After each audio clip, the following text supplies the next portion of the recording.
Match ke-24 kembali lagi mempertemukan PSIS Semarang dengan Barito Putra yang akan bermain pada hari Kamis tanggal 10 Februari, kick off pada pukul 15.15 dan sesuai dari data saya akan bermain di Stadion Kapten Iwayan Dipta, Gianyar, Bali. Seperti biasa saya akan mempreview terlebih dahulu karena saya akan memprediksi skor itu berdasarkan dari data, bukan dari insting, feeling, atau saya pendukung dari PSIS Semarang maupun Barito Putra. Di sini saya netral dan juga kalian jangan skip video ini hingga akhir karena saya ingin mengajak kalian semua untuk sama-sama menyimak atau menyimpulkan bagaimana preview dari tim kesayangan kalian PSIS Semarang dan Barito Putra berdasarkan dari data yang dimiliki. Dan juga sepak bola tidak ada yang bisa diprediksi. Di sini saya hanya membantu memprediksi ini berdasarkan dari data karena data itu bersifat fakta dan real ya. Jadi bukan di sini prediksi skor yang saya buat pasti benar ya, enggak ya, karena ini hanya berdasarkan dari data saja. Oke, sebelum kita mempreview PSIS Semarang dan Barito Putra, kita lihat dulu untuk masalah data klasemennya karena saya akan membahas previewnya tergantung dari data klasemennya ya. Kita lihat PSIS Semarang sekarang berada di peringkat ke-8 dengan perolehan 33 poin. Lalu Barito Putra sekarang berada di peringkat ke-17 dengan perolehan 16 poin. Artinya PSIS Semarang masuk di segmen papan tengah Liga Indonesia dan Barito Putra masuk di segmen papan bawah Liga Indonesia. Maka dari itu nanti preview untuk Barito Putra saya akan ikutkan ke standarnya PSIS Semarang, yaitu standar segmen tim papan tengah ya. Jadi kalian nanti nggak bingung untuk saya mempreview Barito Putra. Langsung saja kita bahas untuk PSIS Semarang terlebih dahulu. Kita preview dulu dari statistik data klasemennya. Kita lihat PSIS Semarang sekarang berada di peringkat ke-8 dari 23 pertandingan, berhasil mencetak 8 kemenangan, 9 hasil imbang, dan 6 kekalahan. Berhasil mencetak 24 gol dan kemasukan 19. Jadi agregat golnya plus 5 dan poinnya 33. Kita langsung bahas untuk statistik lini depan dari PSIS Semarang di 23 pertandingan ini bagaimana. PSIS Semarang dari 23 pertandingan itu berhasil mencetak 24 gol dengan rata-rata mencetak golnya 1,04% ya persentasenya. Dan rekor kemenangan terbesarnya yaitu 3-0. Oke, kita lihat bahwa standar yang saya berikan untuk tim segmen papan tengah itu sebesar 1,3%. Dan di sini PSIS Semarang masih di bawah dari 1,3%. Artinya bahwa PSIS Semarang di 23 pertandingan secara keseluruhan ini masih bergulit di masalah power goal. Masih sedikit kurang baik untuk perform dari pemain-pemain yang bisa mencetak gol dari PSIS Semarang. Kenapa? Karena 1,04% itu menandakan bahwa PSIS Semarang ini sudah pasti per laga mencetak 1 gol. Tapi sisanya 0,04 itu menandakan bahwa PSIS Semarang juga untuk mencetak 2 gol ini sangat jarang. Ya, ini tanda arti dari persentase 1,04%. Lalu kita lihat juga untuk statistik lini belakang dari PSIS Semarang bagaimana. PSIS Semarang dari 23 pertandingan ini kemasukan 19 gol ya, dengan persentase rata-ratanya 0,83% dan rekor kekalahan terbesarnya yaitu 0-1. Oke, kita lihat bahwa standar yang saya berikan batas maksimumnya untuk tim segmen papan tengah itu sebesar 0,9%. Dan ini PSIS Semarang masih di bawah dari 0,9%. Artinya bahwa lini belakang dari PSIS Semarang ini sudah cukup baik, sudah mantap. Tinggal kita lihat juga nanti di 3 pertandingan terakhir setelah ini apakah ada peningkatan di lini belakangnya dan juga lini depannya. Tapi kalau kita lihat ini PSIS Semarang sudah di lini belakangnya sudah baik ya, tidak ada masalah lah untuk di sektor lini belakang dari PSIS Semarang, tinggal konsistensinya aja. Lalu kita langsung aja lihat di 3 pertandingan terakhir dari PSIS Semarang untuk statistik lini depan dan lini belakangnya bagaimana. Kita lihat PSIS Semarang kemarin imbang 0-0 dengan Persik Kediri, lalu imbang 0-0 lagi dengan Persebaya Surabaya dan kalah 1-2 dari Madura United. Jadi PSIS Semarang dari 3 pertandingan terakhir belum mencetak 1 kemenangan, mengalami 2 hasil imbang dan 1 kekalahan, berhasil mencetak 1 gol dan kemasukan 2 dengan persentase mencetak golnya 0,33% dan persentase kemasukannya 0,66%. Jadi kita lihat bahwa statistik lini depan dari PSIS Semarang jika kita bandingkan dari 23 pertandingan tadi, data dari PSIS Semarang, ini jelas ada penurunan di sektor lini depannya. Karena tadi kan di data 23 pertandingan secara keseluruhan itu 1,04. Tapi justru di 3 pertandingan terakhir, PSIS Semarang ini ada penurunan ya. Hanya 0,33%. Jadi ini harus ada evaluasi untuk lini depan dari PSIS Semarang. Ini ada penurunan ya. Lalu di lini belakangnya, ini hanya kemasukan 2 dengan persentase 0,66%. Artinya bahwa PSIS Semarang di 3 pertandingan terakhir, jika kita bandingkan dari 23 pertandingan secara keseluruhan tadi, datanya ini tetap solid ya, lini belakangnya tetap membuktikan bahwa tidak ada masalah di sektor lini belakangnya, tetap solid, rapet ya, mantap lah, tidak ada masalah untuk PSIS Semarang di lini belakangnya. Tapi kenapa hasilnya 2 hasil imbang dan 1 kekalahan, bahkan di 4 pertandingan terakhir PSIS Semarang belum mencetak 1 kemenangan ya. Dan di 6 pertandingan terakhir juga berhasil mencetak 3 gol saja. Nah ini karena lini depannya yang power mencetak golnya ini sangat minim atau ada penurunan. Sebenarnya di lini belakangnya sudah baik. Tapi di lini depannya ini ada penurunan. Maka dari itu hasilnya nggak jauh-jauh dari hasil imbang dan 1 kekalahan ya. Jadi semoga ada evaluasi untuk lini depan agar tajam lagi, agar power mencetak golnya bisa ditinggikan lagi persentasenya ya. Ini untuk evaluasi PSIS Semarang. Jadi kesimpulannya PSIS Semarang di lini depannya ada penurunan, tapi di lini belakangnya tetap konsisten, tidak ada masalah, tetap baik, rapat. Jadi tinggal kita nanti lihat lawan Barito Putra bagaimana untuk masalah power mencetak gol dari PSIS Semarang, karena di sektor lini belakangnya sudah baik. Itu preview dari PSIS Semarang. Langsung kita melihat Barito Putra bagaimana untuk statistik data klasemennya. Kita lihat Barito Putra sekarang berada di peringkat ke-17 dari 23 pertandingan, berhasil mencetak 4 kemenangan, 4 hasil imbang dan 15 kekalahan. Berhasil mencetak 20 gol dan kemasukan 37. Jadi agregat golnya minus 17 dan poinnya 16. Langsung kita bahas untuk statistik lini depan dari Barito Putra. Barito Putra dari 23 pertandingan ini hanya berhasil mencetak 20 gol dengan persentase rata-ratanya 0,87% dan rekor kemenangan terbesarnya 4-1 ya. Jadi kita lihat bahwa standar yang saya berikan untuk tim segmen papan tengah ya, mengikuti tim segmen papan tengah ya untuk Barito Putra itu 1,3% dan ini Barito Putra masih di bawah dari 1,3%. Artinya bahwa Barito Putra ini masih bergulit di masalah power mencetak gol. Masih sangat minim sekali ya, karena masih di bawah dari 1,3%. Kalau saya ikutkan ke standar tim segmen papan bawah itu 1,2% dan Barito Putra masih di bawah juga. Jadi untuk power goal dari Barito Putra ini sangat kurang baik. Semoga ada evaluasi.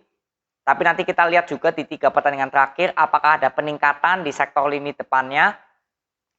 Setelah itu kita langsung bahas di statistik lini belakang dari Barito Putra bagaimana.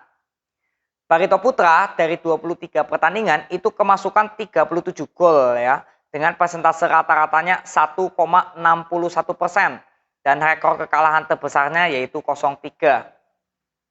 Jadi kita lihat bahwa standar maksimum yang saya berikan untuk tim segmen papan tengah itu sebesar 1,1% ya untuk tim segmen papan tengah. Tapi ini 0,9%. Tapi ini justru Barito Putra sudah melebihi ya. Jadi artinya bahwa di lini belakang dari Barito Putra juga sangat kurang baik. Karena ini kalau 1,61% itu menandakan bahwa Barito Putra sudah pasti kemasukan 1 ya per laga. Sisanya 0,61% menandakan bahwa Barito Putra juga sering kemasukan 2 bahkan 3 gol ini. Ya, jadi lini belakangnya harus ada evaluasi, tapi nanti kita lihat di 3 pertandingan terakhir apakah Barito Putra di lini belakangnya juga ada peningkatan. Yuk kita sama-sama melihat Barito Putra di 3 pertandingan terakhir. Barito Putra kemarin kalah 0-1 dari PSS Sleman, lalu sebelumnya lagi kalah 1-2 dari Bayangkara, lalu sebelumnya lagi kalah 1-2 dari PSM Makassar. Jadi dari 3 pertandingan terakhir Barito Putra belum memperoleh kemenangan, belum memperoleh hasil imbang, tapi 3 kali berturut-turut mengalami kekalahan ya. Dan berhasil mencetak 2 gol dan kemasukan 5 dengan persentase mencetak golnya 0,66% dan persentase kemasukannya ini 1,66%. Jadi kita lihat bahwa Barito Putra di lini depannya, jika kita bandingkan dari 23 pertandingan secara keseluruhan tadi, ini tetap tidak ada peningkatan ya, tetap bergulit di masalah power goal. Tidak ada peningkatan ini untuk statistik lini depan dari Barito Putra di 3 pertandingan terakhir jika kita bandingkan dengan 23 pertandingan secara keseluruhan tadi.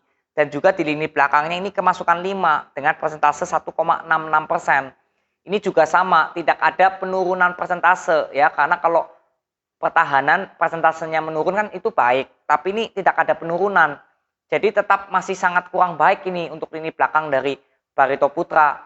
Maka dari itu hasilnya ya ini mengalami 3 kekalahan secara beruntun ya. Bahkan di 6 pertandingan terakhir Barito Putra belum memperoleh 1 kemenangan nih. Memperoleh 1 hasil imbang dan 5 kekalahan. Jadi dari 6 pertandingan terakhir hanya mendapatkan 1 poin. Ya, ini harus ada evaluasi karena tidak ada peningkatan di 3 pertandingan terakhir dari data 23 pertandingan secara keseluruhan tadi. Ya, ini. Jadi kesimpulannya untuk Barito Putra di lini depan dan lini belakangnya tidak ada peningkatan, sama-sama masih kurang baik ini di sektor lini depan dan lini belakangnya. Ya. Oke, jadi saya sudah menyimpulkan atau mempreview data dari PSIS Semarang dan Barito Putra. Sekarang saatnya kita untuk menyimpulkan siapakah tim yang lebih diunggulkan atau yang tidak diunggulkan. Sama-sama kita bahas. Kita bahas dulu dari masalah data klasemen dan segmen klasemennya. Di sini PSIS Semarang berada di peringkat ke-8 dengan perolehan 33 poin dan Barito Putra berada di peringkat ke-17 dengan perolehan 16 poin. Artinya bahwa perbedaan poinnya ini ada 17, artinya PSIS Semarang masih diunggulkan karena perbedaannya cukup jauh ya, poinnya 17. Dan untuk di segmen klasemennya juga PSIS Semarang di segmen papan tengah dan Barito Putra ini di segmen papan bawah ya. Jadi untuk masalah segmen klasemennya ini tetap PSIS Semarang. Jadi sudah ada 2 yang diunggulkan dari masalah peringkat klasemen dan segmen klasemennya. PSIS Semarang untuk dua-duanya mendominasi. Lalu kita bahas di statistik lini depan dari kedua tim bagaimana. Kita lihat PSIS Semarang dari 23 pertandingan itu berhasil mencetak 24 gol dengan persentase 1,04%. Dan Barito Putra dari 23 pertandingan itu berhasil mencetak 20 gol ya, perbedaannya ini 4 gol ya. Dan persentasenya 0,87%. Jadi di sini di 23 pertandingan secara keseluruhan, kedua tim ini tetap seimbang. Kenapa? Karena sama-sama masih di bawah dari standar yang saya berikan, yaitu 1,3%. Jadi untuk kedua tim sama-sama masih bergulit di masalah power mencetak gol di 23 pertandingan secara keseluruhan. Dan kita lihat di 3 pertandingan terakhir, PSIS Semarang berhasil mencetak 1 gol dengan persentase 0,33% dan Barito Putra berhasil mencetak 2 gol dengan persentase 0,66%. Di 3 pertandingan terakhir ini juga sama, kedua tim seimbang.